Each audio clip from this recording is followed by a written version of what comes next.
Okay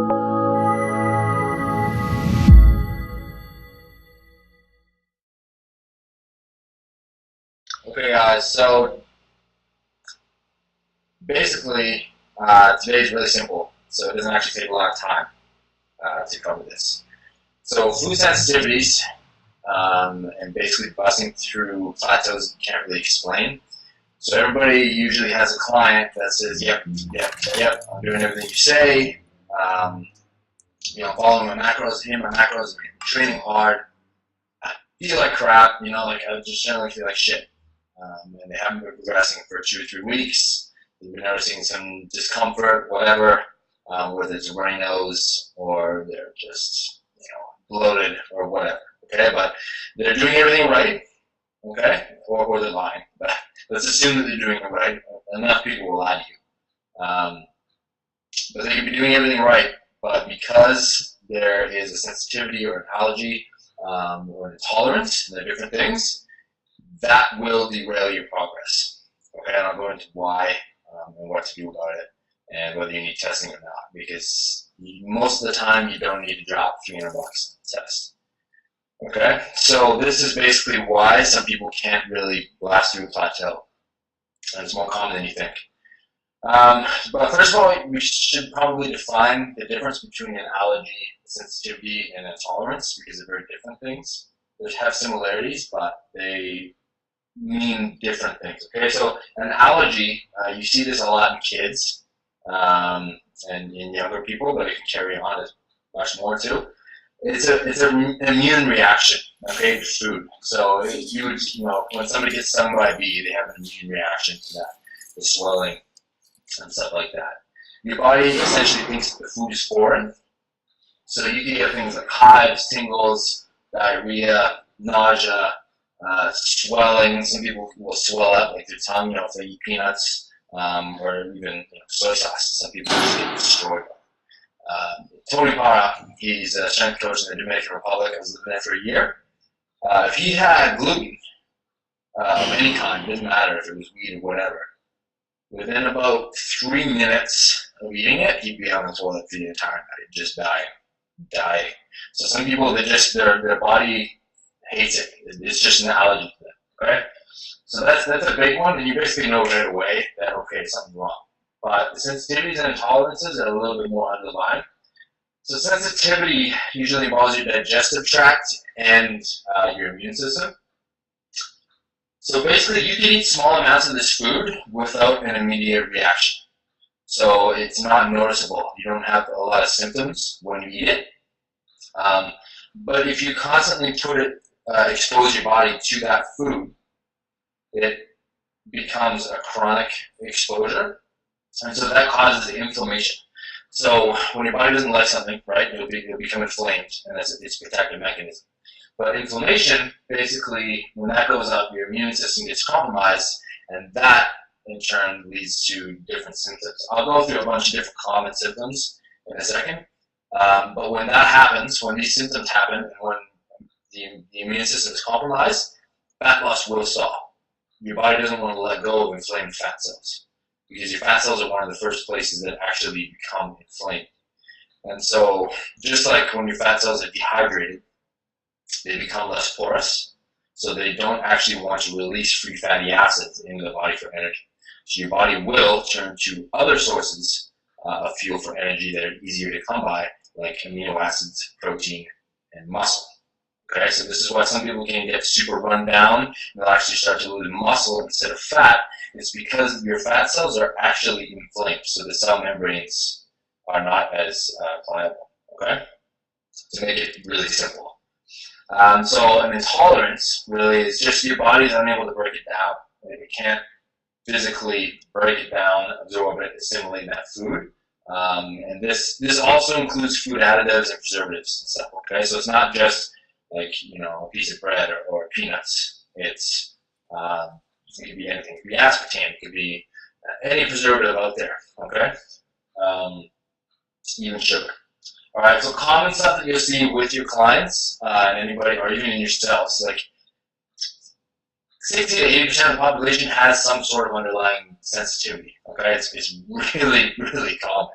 So basically, Fatigue cravings, so fatigue and cravings, because when you're tired, you usually crave shit. It doesn't have to be crap. You could be craving eggs for some reason, okay? And that could be because you're intolerant to it. Dark circles around your eyes constantly for no explained reason. Headaches or brutal migraines, okay? You remove food from somebody that's bothering them, it's tolerant, their migraines will disappear like that. Autoimmune reactions, so the full spectrum there. Water retention is actually huge. It's probably the main one. A lot of people complain about puffy faces and stuff. I notice it with myself when I eat certain foods, and especially certain sweeteners. Okay, so water retention is a big one, especially for competitors. That's why you don't want to introduce something new to somebody when they're in their prep.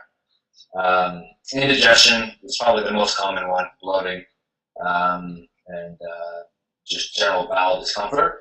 Stuffy nose chronically all the time. Constipation is another huge one. People don't really think about it.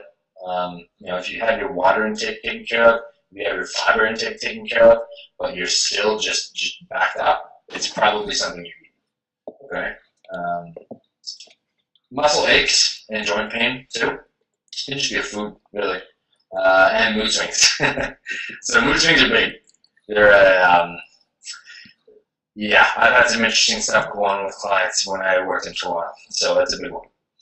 Okay, so that's just really common stuff that you'll see. It goes further than that as well, but that's the most common that you see. So like I said, 60 to 80% of the people that you come into contact with, including you guys, will have something that bothers you. Some people have just iron guts. They can eat whatever the hell they want. And then some people, it's just left, right, and center. They have sensitivity after sensitivity. And it actually goes down to the level of your genes, your genetic expression when you're born. But it can be altered. So I'll go into that too.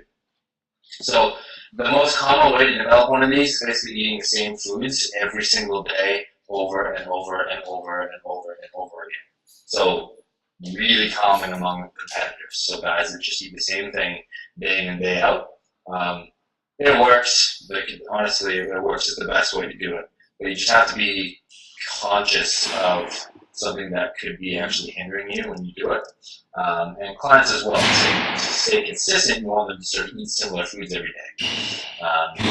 But just be aware that that's a way you can develop an allergy. So it's actually the primary cause of fatigue as well among all of your clients. Somebody's constantly complaining about being tired, despite what you get them to do, probably food. Surprise. So yeah, like I said, when inflammation goes up, fat loss will and can be stalled. Okay, it's simple. It's simple physiology. And if anybody's ever really, really, really addicted to a food in a weird way, and they can't stop thinking about it, or it's just an impulse all the time, they're probably intolerant to it. It's a dirty irony. It's shit. So before I go into how to essentially eliminate this, how to adjust people's diets, how to bring them in and out of it, the top most common foods for this, okay, are dairy, sugar, and different sweeteners. Certain sweeteners are worse than others. Soy is a big one. First of all, your class shouldn't even be eating soy anyways. It's just there's no point whatsoever. Okay, especially you guys. Eggs, massive one. I ate eggs every single day in the morning for 3 years straight. It finally clicked in my head, so that's why I felt like shit in the mornings for so long. Just stuffy nose, my eyes are kind of scratchy. So I took them off for 5 months now. But yeast is a big one. Peanuts, probably one of the biggest ones out there, but all nuts as well. So peanuts aren't really a nut. They're not a tree nut, but all nuts are included in that. Fish and shellfish are also big. Not the fat in fish. So people cannot physically be allergic to fish oils. So if they say, oh, I'm allergic to fish, can't take fish oils, it's bullshit. They can take fish oil as long as it's a pure source. Okay? Of course, wheat, gluten, and grains. Some people can get away with certain grains, but not wheat. Corn is a big one, and then preservatives. So basically, like somebody could be eating a really healthy diet, healthy, quote unquote. It means nothing when it comes to food sensitivities and tolerances. So It doesn't matter what your diet's made up of. If your body doesn't like it, it's not going to move you towards your progress. Okay. So how do we fix it? Basically, it's really simple. So we eliminate common foods that are common allergens. Okay. So this whole list here. So your dairy, your wheats, everything. Basically, we try to break it down to the most simple whole foods possible. I don't like talking about paleo, right? Because it's just there's so many connotations with it. But essentially, you're stripping it down to bare bones, like caveman food. Okay, so low allergen foods. So for carbs, stick with like white rice. Okay, and sweet potatoes, stuff like that. And then proteins, we want to put in a variety. So not only do you want to reduce high sensitivity risk foods, okay, you want to remove from their diet the most common foods that they eat every single day. So if somebody eats just chicken for 5 meals a day, and they've been doing that for months and months and months, even years, you want to take that out. So remove chicken, add something else in. Kangaroo is really lean. Turkey, anything else to replace it. Okay, so we're trying to remove all of the common foods that they eat right now they could be reacting to, as well as all of the common allergen, hotspots. Okay, and another big one, you can write this down and just research it a little bit. Is just FODMAPs. You guys have already obviously heard of them, but that's probably the most common ones that people don't really take into account. Okay, so FOD maps. FODMAPs. You can look at the list of those foods. Okay, so how do we fix it? Essentially, you eliminate all those common foods and everything that they're eating. What they'll probably notice right away is their sleep will increase. Okay, their bloating will go down if they're suffering any bloating, so their abs are going to get flatter. They're going to have less water retention. They're going to have more energy. Their overall stress levels will also go down. And their skin quality will probably increase, so their face will get a little bit clearer. Guys that struggle with stuff in the back, that'll probably get clearer as well. Okay, so we want to do this for at least 2 weeks. At least 2 weeks. Okay, at the 2-week mark is when you can actually start to assess what's going on. So what we do is at the 2-week mark. I sometimes prefer 3 if somebody's really just jacked up with inflammation. And you can do assessments on that. Is you start to reintroduce foods. Okay, so you reintroduce common allergens, but one at a time. So you get them to test, and they log it. Okay, so one day, okay, I'm going to try to eat bread today for one of my carb sources. Okay, so they log type of bread, they eat it, they basically assess how they feel. Okay, and they write it down and stuff. If they're good, awesome. That's not what's causing their issues. Okay, but it has to be one at a time, because if you add in 3, then you have no idea, if you react, you have no idea what it is. So you have to add 1 in every 2 days or so, okay? So you keep it in for a day or 2, because sometimes reactions are delayed. And at this point, they'll know the difference, because they'll have none of that in their diet anymore. You can try it on yourself too, okay? If you eat eggs every day, take them out, screw it, okay? If you have avocado all the time, don't. You just some coconut oil. All right. If you have beef, switch it. Switch to ostrich. I don't care. Doesn't matter. So you slowly try to reintroduce. Okay. So after this point, right, several weeks of reintroducing foods, there's not several weeks. It usually takes about 2 weeks to reintroduce all of them. Okay. To figure out which ones are yes, which ones are no. At that point, you will basically have a good, quick checklist of, nope, that's not good for me. This is okay. That's not okay. And you have a good future reference point of how to do that process. Okay? So after all of that, you can't really just go back to just not eating those foods and just eating foods that are okay with you. Right? What you really want to do in an ideal world is try to rotate. The best system to do that is on a 4-day rotation. So basically, these are my proteins on one day, these are my proteins on another day, and a 3rd day and a 4th day. Okay? You choose from that menu, you rotate it 3 times. So if you have eggs on Monday, you're not going to eat eggs again until Friday. It's optimal. Not everybody does it. Even just switching it day to day helps a lot. Okay? So you just do what you can. But rotation is a really good idea. Now, what to do if this crap doesn't work? Okay? By the way, when you do this, you want to make sure that they're hitting all of their macros the same.